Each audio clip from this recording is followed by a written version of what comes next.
So I think based on those sort of 2 drills we looked at, the one with the hinge up seemed okay, but I think for me, how you're hitting the ball with this one, I think will probably be better in the short term, because you could probably blend this into the fuller swing, as we'll show in a second. Because before your takeaway, we know your club gets behind you. It gets a bit sort of stuck behind. Now, the club head there is the issue, not necessarily where your hands are, but the way people try and cure the club to get back more sort of so-called in front of them, they move their hands over here. So the arms now get further from the body, and in a simplistic term, as we say, if your arms start here under the shoulders, the club's in the middle there. If your arms move out here, the club moves out with it. That's where the shank potential is going to come from, okay? And then if you either swing the club back in here, the club's on the inside, so your club's swinging out and away, could potentially thin, also could thin, could shank, or sling hook, or then you're back over the top, and then that right shoulder starts going this way, and then you'll get a pulley hook, as you said, or the unmentionable, either way, okay?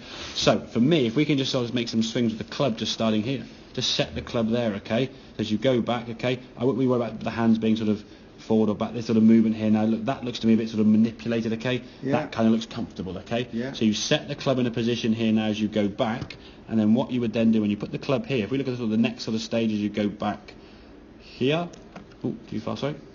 That club now is at least, if you sort of look at the same position, that club's on your back of your right leg, he's way inside. Okay? It still looks a bit inside, It's a little bit, truth be told, but to a point where it's not going to be, that's going to result in a soft draw, which is kind of your stop shot, to be fair. This is going to result in more of a hooky one or a fatty, thinny one, okay? So from there, the club then goes back up. As you come back to the golf ball, your club can come back down, and we can find a nice part of the club face there, okay? Get the golf ball nice and straight. The one thing I think I like about this sort of takeaway here now, what you would do is, say if we're now 7th of June or whatever it may be, for the next week you hit golf balls in practice with the club there. And then the week after, you'll start with a club here. And then the week after, you'll start with a club here. And so on. So you just eventually get back to where the golf ball needs to officially start from. And then you would then back to the normal setup. Okay? And if you find a point where you're working, say you sort of start from here, it then starts coming back to those heely ones again, then you restart again back a bit further away, and you just find at what spot it becomes comfortable, and you just gradually get back into it, okay? I think as a drill with your right hand under your left shoulder then to your left chest, make some swings there, feeling that your left arm is actually pushing into your body a little bit, pushing into that chest. It's keeping the hands in. We want to keep the hands in. It's where the thumbs point and the club is, not where your hands go. If you just change your hand position by pushing them away, yes, you change the club face, but you create another fault. So to cure a fault, i.e. the club too far behind, you created a fault to mask it.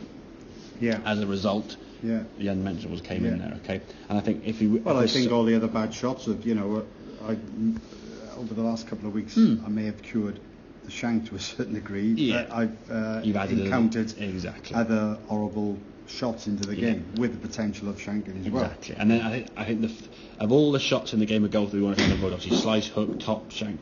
The shank is the one that scares the most people. If we're a slicer or a hooker of the ball, you can kind of play with it to some extent. You can aim on the right or the left and just hit the shot. If you're topping it, okay, unless you go over something, you can kind of go straight on the fairway. Your ball's in play. Exactly. The ball going 45 degrees right, and it's not going every single time. So you can't aim 45 degrees left and hope it's going to happen. Then you go straight in the trees on the left-hand side, or whatever it may be. So if we can work on that position, so I'd say just set the club to a position there, hands over the toes as you can see, club out in front, and then hit some shots from there. Maybe, I don't know, down the driveway, whatever it may be.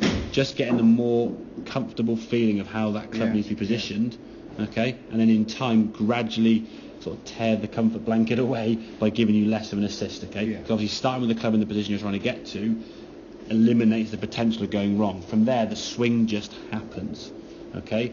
In time, that club can then go back to the golf ball and you'll be starting to play golf. No problem at all.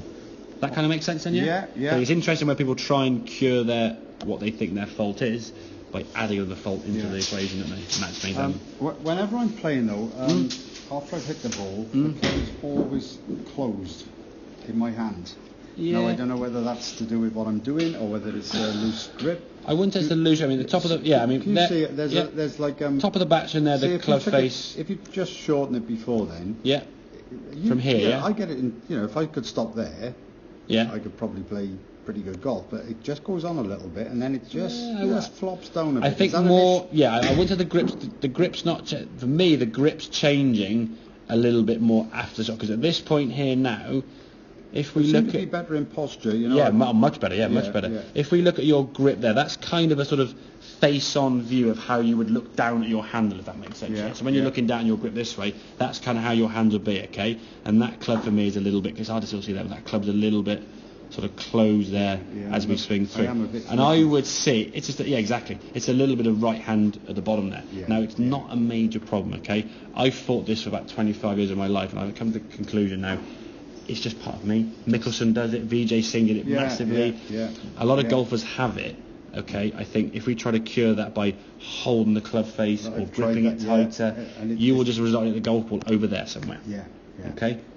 Because as you shot the golf ball, as you come into the golf ball here now, your club face is releasing through nicely.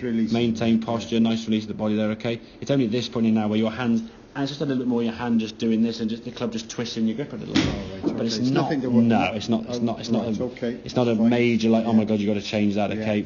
It's just, it is kind of, well, let's be fair, a lot of things happen after impact that aren't going to directly affect the golf ball in any way. If you worry about it and try and tense up, you're creating another fault trying to cure something that doesn't. I just wondered if there was something going on. You know, no, I mean, see this bit of a lag goes on, and I'm not. If the club face was, if you were sort of, if I got to there, if I got you to there. Left arm and the club are kind of in line because your grip's fairly neutral anyway. If at this position your club was up there, I think, oh crikey, there's a bit, the grip's changed in the way back, but it's still square there now. As you come back to the golf ball here now, thumbs are on top, club face is square. As you're striking the golf ball, I'd have to say it doesn't look, it's good. It doesn't look too bad there. I think as well, if you can actually look at your golf and okay, that looks pretty good, your confidence now is going to increase because over the last few months with the unmentionables, your confidence is going to be rock bottom, isn't it? Thought we'll go on the golf course, almost scares you. It's like, oh, here we go again. First tee shot, smash a driver. Oh God, I got 4 on practice, for an hour. Exactly. So work on that, get that position there, okay. And again, in time, you'll just start reducing how far back you've got to go. But that's your takeaway. And don't even think about hinge. Just take it to there and just. I think you're. I mean, if I said to someone now, don't hinge the wrist from there, they'd still hinge the wrist. You can't not exactly. Body parts move. There is this thing though. If you hinge, if you don't hinge, it hinges late, and then that ends up with a bit of what I've got. So I've always thought, do I need to hinge early on? This position here now, if we look at your left arm, is now you are a slower hinger, if that makes sense, okay? But I mean, there's still a bit of a hinge at the top there. I mean, I wouldn't say it's a major issue. You're not collapsing and losing control of the club. The club's not twisting, and you set the angle back. I mean, a lot of golfers for years didn't have much of a hinge. I mean, Tiger in his prime didn't have much of a wrist. More of a one-piece takeaway. They talk about stuff. When he's back there, it's like virtually straight, isn't it? So again, it's just tendencies. Some people are left-footed, some people are right-footed. Don't change it for one thing or another. So makes sense? Yeah. Excellent. Good stuff.